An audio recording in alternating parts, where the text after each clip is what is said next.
Salut, c'est David et comme promis, on va voir ensemble comment retenir le mnémonica sur la base de ce que j'ai fait, sur les conseils de Tamarise, qui sont vraiment d'écrire sur les cartes et puis après de se faire comme ça des cycles. Et voilà un peu comment ça s'est fait avec mes systèmes à moi. Certains sont efficaces, certains l'ont moins été, mais voilà, c'est juste pour parcourir et il y a une certaine logique qui va se retrouver. C'est parti, je change de cadrage.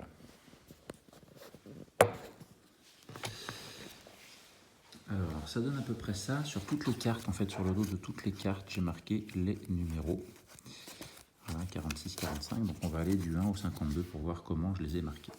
Alors, il y en a, s'il y a bien deux cartes à connaître, c'est la première et la dernière. La première étant le 4 de trèfle, la dernière étant le 9 de carreau. Alors, le 4 de trèfle, je l'ai fait comme ça, en fait, j'ai relié simplement les trèfles entre ici et entre ici, une barre, et on voit que ça fait le 1. Voilà, le 2, alors l'avantage de la deuxième carte, c'est que c'est un 2. Donc le 2 de cœur, voilà, en fait j'étais parti sur écrire, me servir des cœurs ici pour écrire 2. Le premier cœur est un D, le deuxième est un X. Le troisième, j'ai relié les points du 7 de carreau pour faire un 3. Voilà, ça marche plus ou moins, ça dépend des mémoires. Le 3 de trèfle, alors le 3 est un 4, ou le 4 est un 3, comme tu veux. Voilà, je me suis dessiné un 4 à partir des 3 trèfles qui sont là, j'ai rajouté un petit trèfle au bout pour faire un quatrième. J'aurais pu le mettre là, enfin, c'est comme tu veux. Le 5 de cœur, je me suis servi, le 4 de cœur, qui est la cinquième carte, je me suis servi de la forme du cœur ici, du 4, pour dessiner un 5 dans chacun des points. Et au milieu pour répéter le truc. Le 6, je vais faire un affichage un peu cristaux liquides pour les carreaux en général. Et on voit que c'est une forme de 6 cristaux digital. Donc le 6 est un 6, en plus c'est assez facile. Le 7 de pique, voilà, j'ai pris le 7 que j'ai tourné autour de l'as de pique, j'ai mis une flèche en travers. Celui-là m'a pas demandé beaucoup de boulot. C'est vrai que la tête de l'as de pique pour moi ressemble beaucoup à une flèche, donc la flèche en travers du 7, voilà, on y va. Le 5 de cœur, j'ai dupliqué le cœur central pour faire un 8. Voilà, on retrouve le 8 ici. Le 9 de pique, le 9 est un 9, alors lui c'est pareil, il n'a pas demandé beaucoup de boulot de mémorisation quand le 9 est un 9. Voilà, j'ai juste tourné mon 9 autour des piques comme ça pour tous les rejoindre. Le 2 de pique c'est pareil, lui le gros X en travers du 2 de pique comme ça, il est rentré assez vite. Il y a un côté un peu American History X sur ce 2 de pique avec les deux noirs, bon voilà, je sais pas, lui il est rentré vite. La dame de cœur, lui elle c'est celle qui fait chavirer les cœurs, donc elle crève les cœurs. Donc j'ai fait les deux 1 comme ça, qui sont comme deux espèces de trucs qui empalent un cœur. Voilà, c'était graphique, elle est rentrée très vite pour moi, celle-ci. Le 3 de carreau, alors je l'ai fait un peu 12, en reliant les carreaux comme je pouvais. Voilà, le 3 de carreau, c'est un 12, donc j'ai écrit dessus, comme ça. La dame de trèfle, elle, je remplaçais le mot trèfle par 13, donc ça me donne la dame de 13. Donc c'est vrai que même des fois, en parlant aux gens, je dis pas vous avez choisi la dame de trèfle, des fois je dis la dame de 13. Donc ça m'échappe, mais c'est intégré dans mon langage. Alors, le 8 de cœur et le 9 de cœur, ils sont en 14 et 17e position. Il y a deux cœurs qui encadrent deux piques, donc ça c'est une logique qui marche bien. Je me le suis mis comme ça, donc j'ai mis un petit 1 entre les deux cœurs d'ici, et j'ai dessiné un 4 entre ceux-là. Donc je sais que mon 8 de cœur, c'est le 14, mais c'est surtout 8 de cœur, 9 de cœur, 14 et 17 qui marchent bien ensemble. C'est une espèce de sandwich entre les 15 et 16, qui sont eux deux piques. Alors le 16, c'est le 6 de pique, ils vont à un rebours eux. Donc le 6 de pique, c'est le 15, 1 plus 5, et le 16, c'est le 5 de pique. Voilà. Donc le 6 est sur un 15 et le 5 est sur un 16, ça s'échange. Il faut parfois réfléchir un petit peu pour les mettre dans le bon ordre, mais ça marche bien. Le 9 de cœur, donc c'est le 17, donc j'ai remis le petit 1 en bas et j'ai relié les cœurs ici pour faire un 7. Mais encore une fois, tu as bien compris que ici, j'ai un espèce de sandwich avec 14, 15, 16, 17. Donc ces cartes-là, elles marchent bien, toutes les cartes ensemble. Pour le roi trèfle, le 18, je me suis servi de son épée pour faire un truc un peu faussement gréco-romain, pour faire une espèce de 18 avec un sablier comme ça. Ça m'a été très utile, très graphique pour lui. Le roi de trèfle, c'est le 18. Alors ici, on a une certaine logique, puisqu'il y a beaucoup de... Le 19, le 29, le 39 sont des carreaux. Donc ça, je les ai gardés. Donc voilà, le 2 de carreau, c'est le 19. Voilà, donc je me suis tourné le 19 autour du truc comme ça, mais surtout, il faut retenir que le 19, voilà, c'est du carreau, et on va voir que les carreaux reviennent souvent avec un 9 en unité. Le 20, le vainqueur, c'est le valet de cœur. Voilà, c'est celui qui remporte les cœur. Le 20 cœur. Donc 20, c'est le valet de cœur. Voilà, il rentre bien. Alors ici, 3, c'est le 21.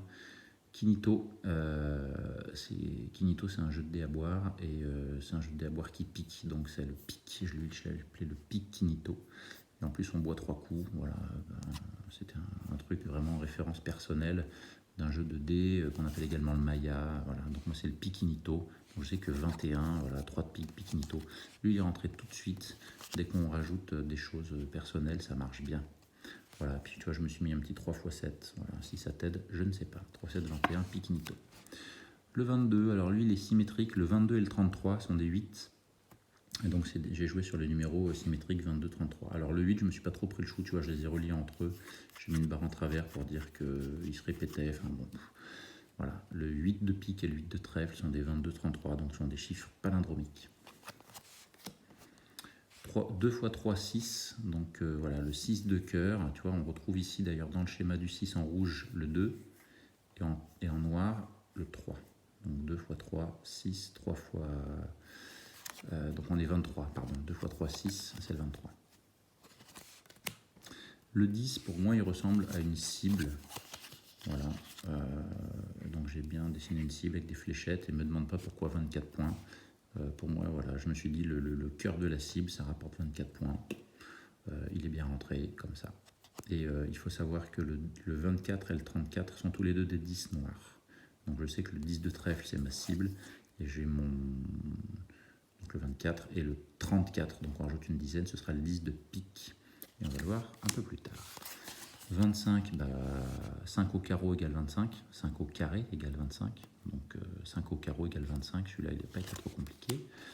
Lui, c'est César. Hein. Je ne sais pas si tu connais les noms de cartes dans un jeu de belote, mais souvent il y a les noms écrits là. Et le roi de carreau, c'est César. Et pour moi, César est un demi-roi.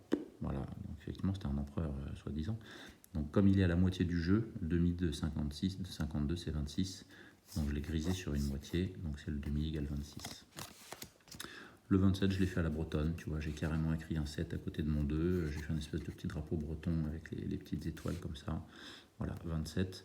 Il faut savoir que 27-37 sont des 2 noirs également. Hein, à chaque fois, je mise comme ça sur des choses répétables.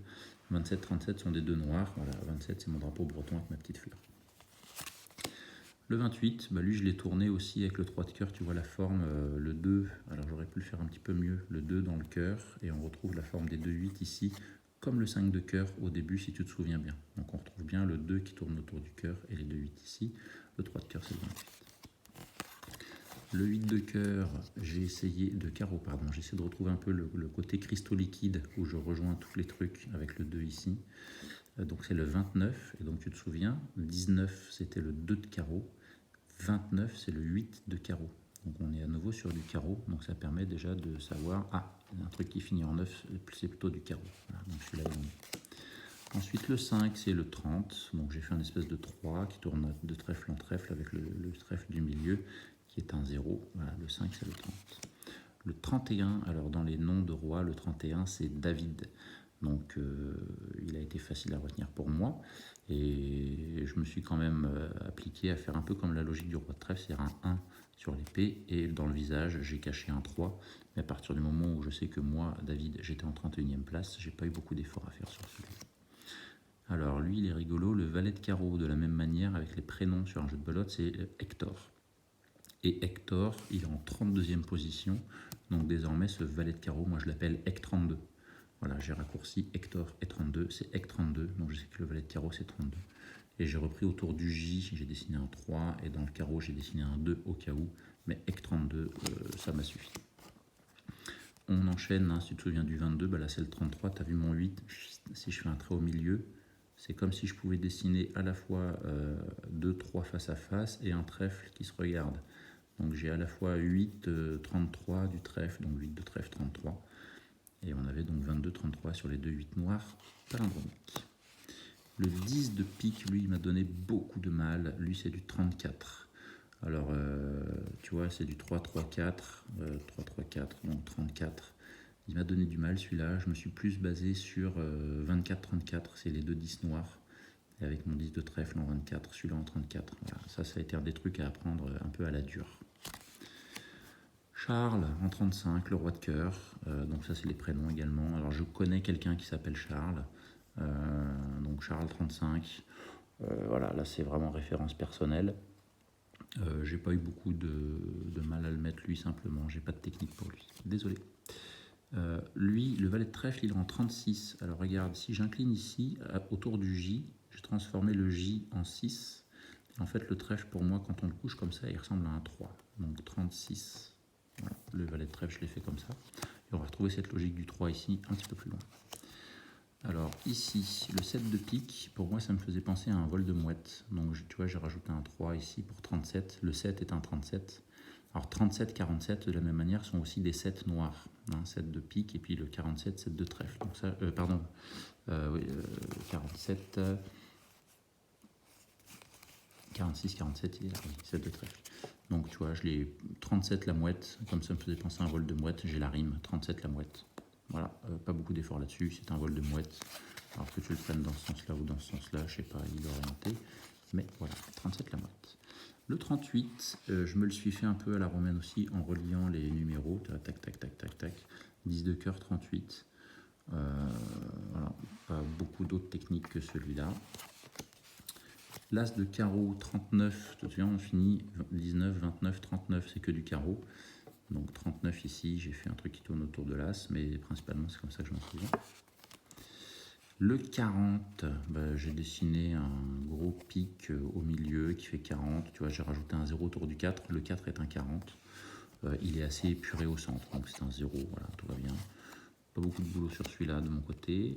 Alors, j'ai eu du mal avec le 41, le 7 de cœur que j'ai écrit, tu vois, le 41 autour des cœurs. J'ai eu du mal à dissocier à chaque fois le 7 de cœur et le 7 de carreau. 7 de carreau qui est en 3e position.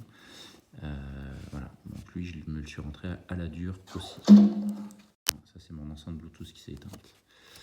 42, alors lui, c'est pareil, je me sers aussi de cette espèce de sandwich-là. 40, je sais que 40, 41, 42, j'ai deux 4 qui se suivent. Voilà. Et donc le 42, tu vois, j'ai fait les 4, c'est des dizaines, des trucs, et puis j'ai rajouté deux petits carreaux qui font les unités.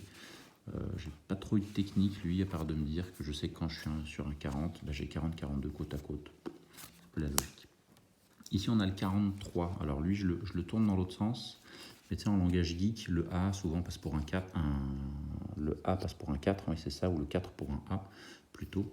Donc quand on penche dans ce sens-là, celui-là, As de trèfle, ça donne 43.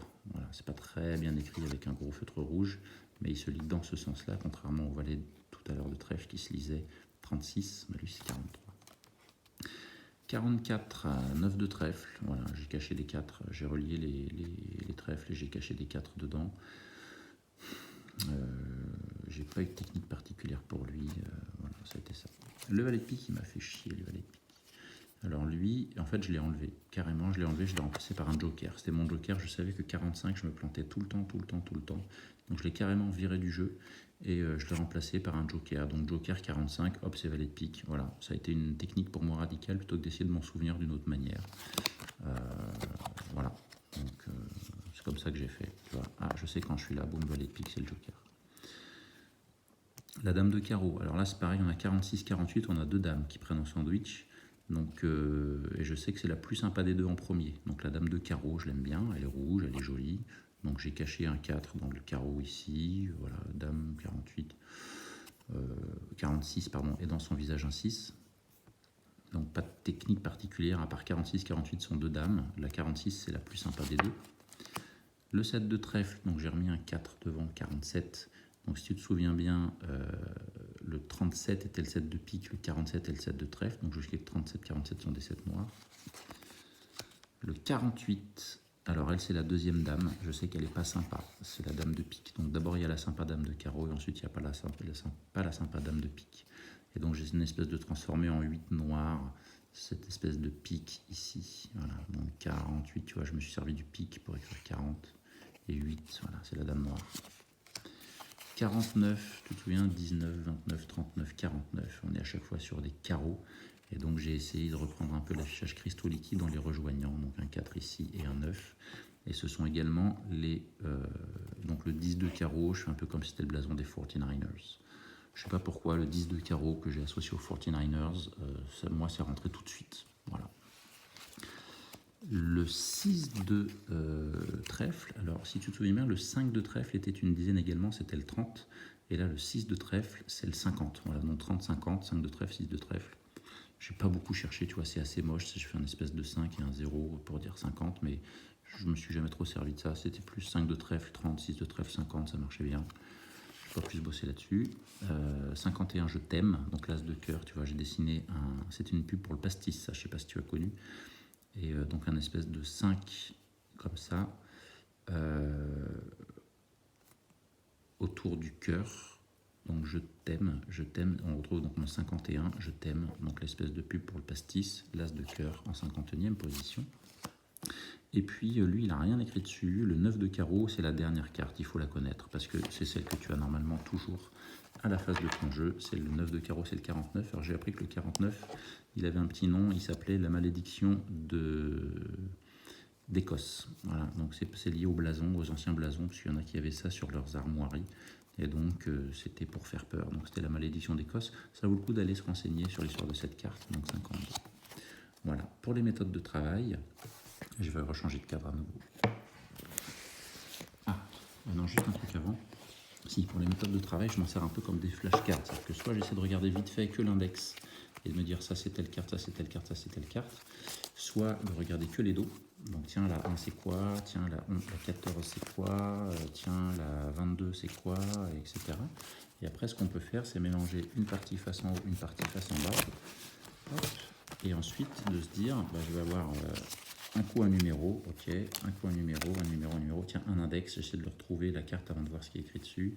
Là, j'ai quoi? J'ai un 5, ok, tiens, l'as de cœur, c'est quoi? 51, 6 de trèfle, c'est 50, ok. Le 6, alors est-ce un 6 ou un 9? Le 6 c'est un 6, voilà, 6 de carreau, etc., etc. Donc comme ça, on mixe un petit peu, c'est pas que je trouve des cartes ou des numéros, je ne sais jamais ce que ce sera, et je peux remélanger face en haut, face en bas, etc. Désolé pour le bruit. Et donc pour terminer rapidement, je me les suis fait par dizaines. Voilà, j'ai travaillé les 10 premières cartes, puis de 11 à 20, puis de 21 à 30. Mais à chaque fois en essayant d'avoir cette logique du tiens, le 5 de trèfle et le 6 de trèfle, c'est 30 et 50. Le 14, 15, 16, 17, ils marchent bien ensemble. Les 2, 7, c'est à chaque fois 37, 47. Les 2, ils sont comme ça. Voilà, exactement ce que je t'ai dit. Et autre point, il y a des applications qui marchent très bien. Il y a Mnemonica quelque chose, et il y en a une qui est extrêmement poussée qui s'appelle Stackmaster, qui propose plein d'exercices, pas que sur le Mnemonica, donc c'est hyper intéressant. Et voilà, il faut y aller. Elle doit coûter quelques euros, mais alors au niveau qualité de répétition, elle va chercher les carrés, les familles, quand tu coupes là, quand tu veux faire un akan, etc. Donc ça, c'est excellent aussi. Voilà, c'était tous les secrets sur comment moi j'ai appris le mnémonica.